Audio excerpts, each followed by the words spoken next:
தரிசனத்தை இருள் மூடிய பொன்னம்பல சிகரத்தின் மத்தியிலே நாமெல்லாம் கண்டு கழிக்கக்கூடிய பேரு ஆனந்த காட்சி. ஆனந்த சித்தனுடைய அந்த பொன்னம்பல தரிசனம், பொன்னம்பலத்தின் மேலே நாம் காணக்கூடிய மகரஜோதி தரிசனம், மகர விளக்கு தரிசனம்.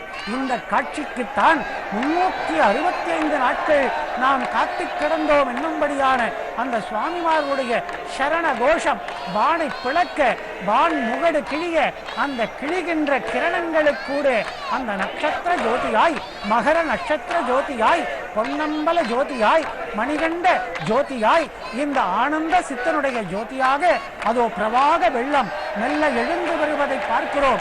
இருள் சூழ்ந்த இதோ ஜோதி தரிசனம் தெரிகிறது பார், தெரிகிறது பார். ஐயப்பனின் ஜோதி அது ஆனந்த சித்தனவன் தை மகர ஜோதி. சரணமையப்பா சுவாமியே, சரணமையப்பா. ஏறுது பார், ஏறுது பார் மலைக்கொரு கூட்டம். அந்த ஏற்றத்திலே ஏற்படுமே நம் வாழ்க்கையிலே மாற்றம். கேட்குது பார், கேட்குது பார் சுவாமி சரண கோஷம். அந்த கோஷத்திலே இதை 2ஆம் முறை மகர நட்சத்திர ஜோதி என்கிற மகர விளக்கு தரிசனம் 2ஆம் முறையாக காந்தமலையிலே காட்ட, 3வது முறையும் அந்த மகர நட்சத்திர ஜோதி தரிசனத்தை, மகர விளக்கு தரிசனத்தை காந்தமலை முகட்டிலே நாம் பார்க்கிறோம். தோன்றுது பார், தோன்றுது பார் காந்தமலை ஜோதி தரிசனம். அந்த ஜோதியினை கண்டவர்க்கு சொர்க்கம் நிச்சயம். அகர தீபம் என்பது குகநாதம், உகர தீபம் என்பது கணநாதம், மகர தீபம் என்பது பூதநாதம், மகாதீபம் என்பது சிவநாதம். இப்படி அகார உகார மகார சேர்ந்த தீபம் இந்த ஐயப்பனுடைய பொன்னம்பல மகர தீபம் என்று சொல்லும்படியாக ஓம்கார மூலம் ஜோதிஸ்வரூபம் பம்பாதி வாசம் ஸ்ரீ பூதநாதம் ஸ்ரீ தேவதேவம் சதுர்வேத பாலம் ஸ்ரீ தர்ம சாத்தாரம் நித்தியம் ஸ்மராமி என்று பூதநாத சதானந்தா சர்வபூத தயாபரா ரக்ஷ ரக்ஷ மகாபாகோ தாத்ரே துப்யம் நமோ நமஹா என்னும்படியாக இந்த ஜோதி தரிசனத்தை யாரெல்லாம் கண்டார்களோ, ஜோதி ஜோதி ஜோதி சிவம், ஜோதி ஜோதி ஜோதி பரம், ஜோதி ஜோதி ஜோதி அருள், ஜோதி ஜோதி ஜோதி சிவம் என்று வாமஜோதி, சோமஜோதி, மானஜோதி, ஞானஜோதி, மாகஜோதி, யோகஜோதி, வாதஜோதி, நாதஜோதி, ஏகஜோதி, வியோமஜோதி, ஏறுஜோதி, வீரஜோதி, ஏகஜோதி, ஏகஜோதி,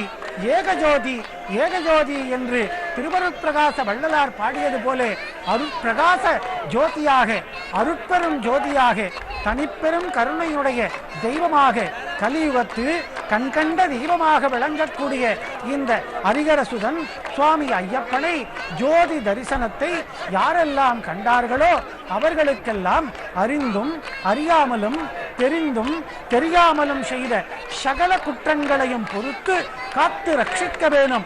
ஓம் சத்தியமான பொண்ணு 18ஆம் படி மேல் வாழும் வில்லாளி வீரன் வீரமணிகண்டன் காசி ராமேஸ்வரம் பாண்டி மலையாளம் அடக்கியாளும் ஹரிஹரபுத்திரன் ஆனந்த சித்தன் ஐயன் ஐயப்ப சுவாமியே சரணமையப்பா என்கின்ற உயர்ந்த சரணகோஷத்தை சரணமையப்பா என்றே அவருடைய பொன்னம்பல அந்த 18 படிகள் மேலே மலையாளம் அவனை ஆங்கிலத்திலும் எழுதி வைத்திருக்கிறார்கள். தென்கோடி மூலையிலே இருக்கக்கூடிய இந்த மலையாள தேசத்தை ஆளும் மலையாளும் ஐயப்பன் எல்லோருடைய மனங்களையும் ஆளும் ஐயப்பனாக கடல் கடந்து உலகமெங்கும் வருகின்ற கன்னி சுவாமிகள், மாளிகை புறங்கள், பழமலைக்காரர்கள் ஐயப்ப சுவாமிகளுக்கெல்லாம் சுவாமி என்கின்ற தன்னை அழைக்கக்கூடிய திருநாமத்தினாலே அவர்களையும் அழைக்க வேண்டும் என்கின்ற உயர்ந்த தத்துவத்தை கொடுத்த ஒப்பற்ற தெய்வம், கலியுக கண்கண்ட தெய்வமான இந்த சுவாமி ஐயப்பன் அவருடைய நாமத்தை செய்த பிழை பொறுத்து சிறியேனை ஆட்கொண்டு சிந்தையில் வருவோனே குளத்தூரில் ஐயனே வைதாலும் அவர் வாழ அருள் செய்யும் மணிகண்டா வாயார வாழ்த்தி உன்னை வணங்குவோருக்கு அருள் செய்வாய் என்று தலைபாரம் சுமந்து உன் சன்னதி வருவோரை தாயெனக் காப்பாயே, அவர் பாதம் சேர்ப்பாயே, அலையாதோ எங்கள் மனம் அனுதினம் உன்னைக்கான அடிமலர் பணிவோமே அனுகிரகித்து அருள்வாயே என்று பொன்னம்பல மலைமேட்டிலே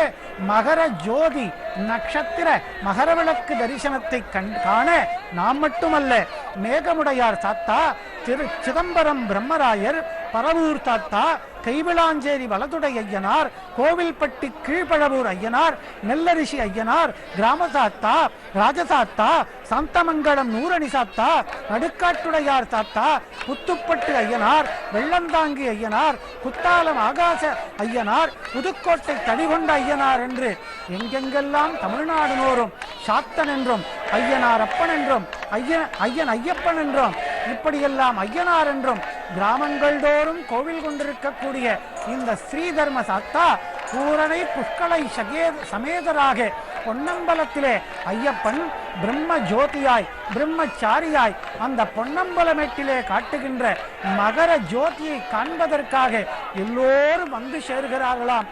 அத்தனை பேரும் வருகின்ற அந்த ஆனந்த காட்சியை நாமும் இங்கே பொதிகை தொலைக்காட்சி மூலமாக கண்டிருக்கிறோம் என்றால் அதுதான் நாம் பெற்ற பாக்கியம்.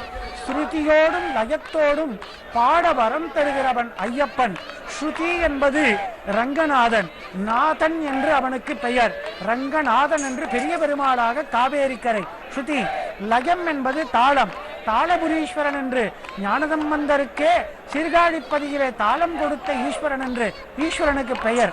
ஆக நாதமாக ரங்கநாதனும் தாளமாக சிவனும் இருக்க ஸ்ருதியும் தாளமும் ஸ்ருதியும் லயமும் சேர பிறக்கின்ற கீதமாக இருக்கிறவன் இந்த ஐயப்பன்.